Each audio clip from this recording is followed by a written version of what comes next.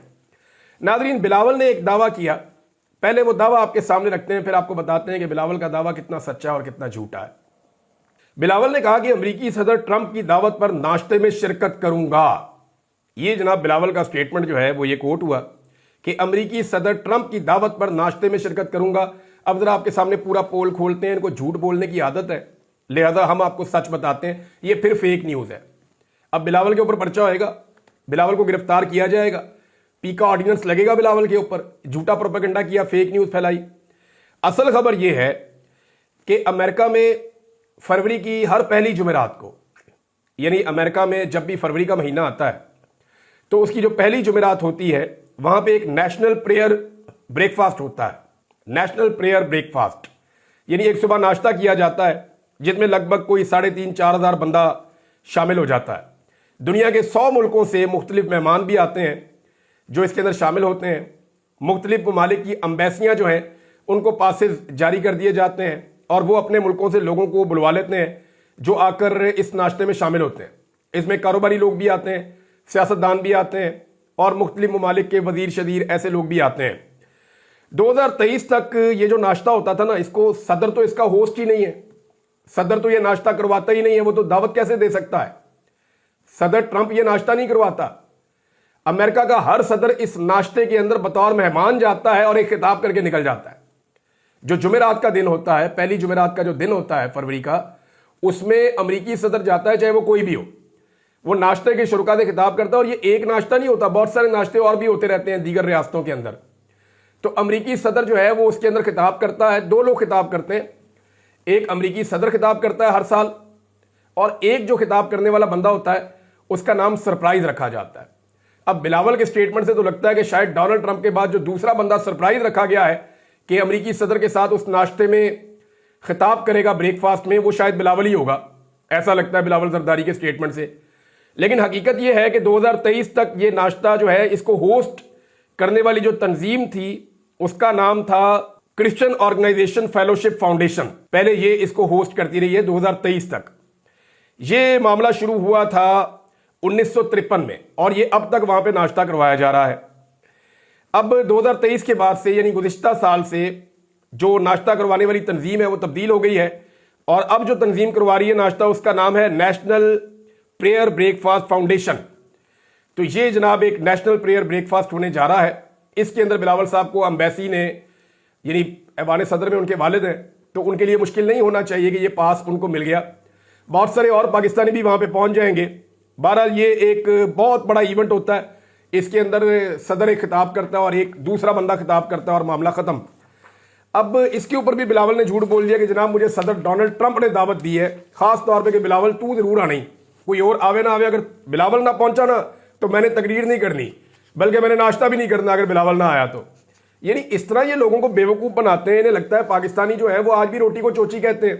کوئی بھی چیز گوگل کرو وہ سارا ریکارڈ کھل جاتا ہے. اسی لیے یہ سوشل میڈیا سے نفرت کرتے ہیں کہ سوشل میڈیا ان کے سارے پول کھول دیتا ہے. اب پنجاب کے نصاب کے اندر مریم نواز نے اپنا اور اپنی والدہ کا نام شامل کروا دیا ہے کہ جناب بڑی باہمت خواتین ہیں اور بڑی ان کی قربانیاں ہیں.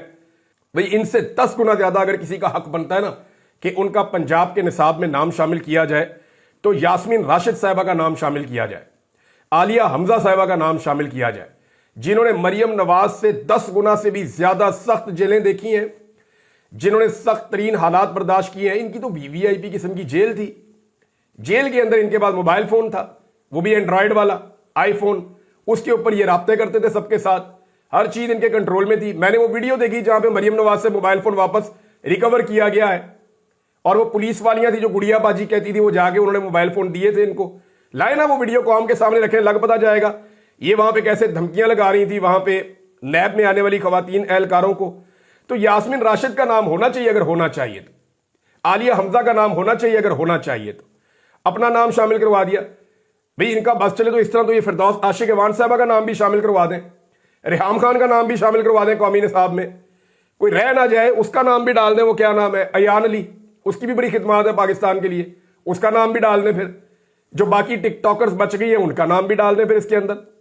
یعنی عجیب و غریب ان کی حرکتیں، اور نون لیگ اس قدر سٹھیا گئی ہے کہ اب بہہ کے بیان دیتی ہے۔ کبھی کہتے ہیں جی شوکت خانم اسپتال نواز شریف نے بنایا، کبھی کہتے ہیں جی نمل یونیورسٹی جو ہے وہ شہباز شریف نے بنائی، کبھی کہتے ہیں جی یہ القادر یونیورسٹی جو ہے یہ مریم نواز پڑھائیں گی وہاں پہ۔ یعنی عمران خان نے ان لوگوں کو ایسا لگتا ہے کہ ذہنی مریض بنا دیا ہے۔ تحریک انصاف نے ایک اور کام کیا جی، اور یہ بڑی کارروائی ہے۔ تحریک انصاف نے 26ویں آئینی ترمیم کو سپریم کورٹ آف پاکستان میں چیلنج کر دیا ہے۔ یعنی 26ویں آئینی ترمیم میں جو تحریک انصاف کی درخواست ہے یہ بڑی مزیدار ہے۔ تحریک انصاف نے سپریم کورٹ سے رجوع کر لیا ہے کہ 26ویں آئینی ترمیم کو کالعدم قرار دیا جائے، اور جب تک اس کا فیصلہ نہیں آتا تب تک جوڈیشل کمیشن کو ججز تعیناتی سے روکنے کی بھی استدعا کی گئی ہے کہ نئے جج نہ لگائے جائیں۔ ایک تو تحریک انصاف کافی لیٹ آئی ہے، انہیں پہلے یہ ڈالنی چاہیے تھی درخواست، اب تو بہت سارے جج تعینات بھی ہو گئے، اسلام آباد ہائی کورٹ میں بھی آ گئے، سندھ ہائی کورٹ میں بھی آ گئے۔ درخواست میں کہا گیا کہ 26ویں آئینی ترمیم کالعدم قرار دی جائے، 26ویں آئینی ترمیم کے ہونے والے تمام اقدامات کالعدم قرار دیے جائیں۔ اب معاملہ یہ ہے کہ جو سب سے بڑا قدم اٹھایا گیا 26ویں آئینی ترمیم کے نتیجے میں، وہ قدم تو آئینی بینچ کی تشکیل ہے، اور آئینی بینچ ہی اگر کالعدم ہونے کا، اپنے ہی کالعدم ہونے کا خود کیس سنے گا تو پھر ہو گیا انصاف۔ یعنی جس بینچ کے خلاف یہ کیس بن رہے ہیں کہ یہ متنازع بینچ ہے، یہ 26ویں متنازع آئینی ترمیم کے نتیجے میں بنا ہے، لہذا ترمیم فارغ کی جائے، بینچ بھی فارغ کیا جائے، وہی بینچ فیصلہ کرے گا کہ ہم نے فارغ ہونا یا نہیں ہونا۔ اور بھئی کوئی بندہ اپنی بھی نوکری فارغ کرتا ہے، اس کو تو کنفلکٹ آف انٹرسٹ کہتے ہیں۔ یہ ججز یا یہ بینچ تو اس کیس کو سن ہی نہیں سکتا، یہ معاملہ تو فل کورٹ میں جانا چاہیے، اور فل کورٹ میں بھی یہ والے جج نہیں بیٹھنے چاہیے، یہ جو آئینی بینچ کا حصہ ہے، ان کے علاوہ جو دیگر ججز ہیں ان کو بٹھایا جانا چاہیے۔ اب جسٹس منصور علی شاہ صاحب نے بھی ایک اعتراض کیا ہے، اور ان کا جناب بڑا جائز اعتراض ہے۔ منصور علی شاہ صاحب نے ایک توہین عدالت کا کیس لگایا ہوا تھا، اور ایڈیشنل رجسٹرار نے اپیل کر دی اس کے خلاف، تو اس پہ ایک بینچ بنایا گیا ہے، اس بینچ پہ منصور علی شاہ صاحب نے بھی اعتراض کر دیا ہے۔ یعنی اعتراض انہوں نے کیوں کیا ہے اس کو ذرا آپ سمجھیں۔ جو آئینی کمیٹی ہے نا، آئینی بینچ کی بھی ایک کمیٹی بنی ہوئی ہے، اس کمیٹی نے منصور علی شاہ صاحب کا مقدمہ کہیں اور منتقل کروا دیا تھا، اور ایڈیشنل رجسٹرار نے یہ کام کیا تھا، ایڈیشنل رجسٹرار نرگے میں آ گئے۔ اب معاملہ یہ ہے کہ وہ جب اپیل میں گئے تو اسی کمیٹی کے 2 جج اس بینچ کے اندر شامل کر دیے گئے۔ اب منصور علی شاہ صاحب یہ کہتے ہیں کہ کیونکہ اس کمیٹی نے جنہوں نے فیصلہ کیا، جن 2 ججوں نے فیصلہ کیا، جن کے فیصلے کے خلاف یہ سارا معاملہ کھڑا ہوا، وہ اپنے فیصلے کے خلاف کیسے کیس سن سکتے ہیں؟ یعنی اپیل کی جاتی ہے، اگر کسی جج نے غلط فیصلہ دیا تو اس کے خلاف جب اپیل میں جاتے ہیں تو پھر وہ جج تو نہیں سن سکتا نا۔ اب وہی ججز بیٹھ کے اس کنٹروورشل معاملے کو سنیں گے جو انہوں نے خود پیدا کیا۔ ان میں ایک جج ہے جسٹس جمال خان مندوخیل اور جسٹس محمد علی مظہر۔ اس پہ جناب بجا طور پہ اعتراض اٹھایا ہے منصور علی شاہ صاحب نے کہ آئینی ججز کمیٹی نے ہی جسٹس شاہ صاحب کے بینچ سے منتقل ہونے والا کیس اپنے آئینی بینچ کے سامنے مقرر کیا تھا، جس پر توہین عدالت کا کیس شروع ہوا، تو وہی 2 ججز اب بینچ میں بیٹھ کر اپنے ہی فیصلے کو کیسے غلط قرار دے سکتے ہیں؟ بڑا سوال ہے جی، اور امپورٹنٹ کوسچن ہے۔ ناظرین، محسن نقوی کی ایک غلطی جو ہے وہ پاکستان کے گلے پڑ گئی ہے۔ پاکستان کا جو محکمہ خارجہ ہے وہ صفائیاں پیش کر رہا ہے کہ جی غلطی سے چلے گئے تھے محسن نقوی صاحب new federal state of China کی تقریب میں۔ اب وہاں پہ پاکستان کی پوری ایمبیسی کام کرتی ہے، ایمبیسی کے افسران کام کرتے ہیں، پورا عملہ کام کرتا ہے۔ یہ ممکن نہیں ہے کہ ان کو پہلے سے نہ پتا ہو کہ یہ کس تقریب میں جا رہے ہیں، یہ پہلے سے پتا ہوتا ہے اور پورا ایک پروٹوکول ہوتا ہے۔ محسن نقوی جیسے امپورٹنٹ آدمی کو وہاں پہنچانا new federal state of China جیسی تنظیم کے پروگرام میں جو بہت زیادہ اینٹی چائنا ہے، یہ چائنا کے لیے بڑی تشویش کی بات ہے۔ اب یہ صفائیاں دے رہے ہیں، وہاں پہ ایک دوست بنانے کے چکر میں جو پہلے سے دوست تھا اس کو بھی انہوں نے ناراض کر لیا ہے، تو یہ اس وقت ان کی یہ پالیسی چل رہی ہے۔ اب اندازہ کریں کہ پاکستان کا جو وزیر خارجہ ہے وہ اس وقت ملک کے اقتصادی اور معاشی امور دیکھ رہا ہے، پاکستان کا جو وزیر داخلہ ہے وہ اس وقت سفارتی مشن کے اوپر ہے، پاکستان کا جو وزیر اعظم ہے وہ اس وقت اردلی بنا ہوا ہے، پاکستان کے سب سے بڑے صوبے کی جو وزیر اعلیٰ ہے وہ اس وقت ٹک ٹاک کا ایک مقابلہ کھیل رہی ہے، سلوموز بنا رہی ہے، اور ملک کا اللہ ہی حافظ ہے۔ یعنی باقی جن پہ تکیہ ہے وہ کہتے ہیں جی ہمارا سیاست سے کوئی تعلق نہیں ہے. تو اس ملک کے کیا حالات ہوں گے آپ صرف ان 4 چیزوں سے ہی اندازہ لگا سکتے ہیں کہ سب سے بڑے صوبے کی وزیر اعلیٰ کیا ڈرامے کر رہی ہے, ملک کا وزیر اعظم کیا کر رہا ہے, ملک کا وزیر دفاع جو ہے اس کو دفاع کے بارے میں کچھ نہیں پتا, وزیر خارجہ جو ہے وہ جناب اقتصادی معاملات میں ہے, اور وزیر خزانہ جو ہے وہ پتہ نہیں کدھر غائب ہے, وزیر داخلہ جو ہے ملک کے حالات خراب ہیں اور وہ سفارتی مشن پہ نکلا ہوا ہے. عجیب متنجن بنا کے رکھ دیا اس ملک کا پاکستان کے جو کرتا دھرتا ہے انہوں نے, اور کہاں پہنچا دیا ہمیں. یعنی ایک شخص کی مخالفت, ایک آدمی کی مخالفت نے پورے ملک کا نقشہ بگاڑ کے رکھ دیا. ہر چیز انہوں نے برباد کر دی کہ کسی طرح عمران خان کو نقصان دیں. لیکن وہ حدیث نبوی بھی ہے, اور اللہ رب العزت اگر کسی کو نقصان نہ پہنچانا چاہے نا تو وہ کوئی بھی نہیں پہنچا سکتا اس کو نقصان, ساری دنیا مل کر نہیں پہنچا سکتی.